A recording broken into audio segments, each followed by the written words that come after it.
তোমাদেরকে বানিয়ে দেখাবো মাছের ডিমের চচ্চড়ি। প্রথমে মাছের ডিমগুলোকে ভালো করে ধুয়ে নুন হলুদ মাখিয়ে কড়াইতে তেল গরম করে এপিট ওপিট করে লাল লাল করে মাছের ডিমগুলো ভেজে তুলে নেবো।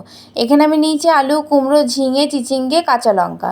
এবার আমি ওই তেলের মধ্যে শুকনো লঙ্কা আর পাঁচফোড়ন দিয়ে সবজিগুলো দিয়ে দেবো।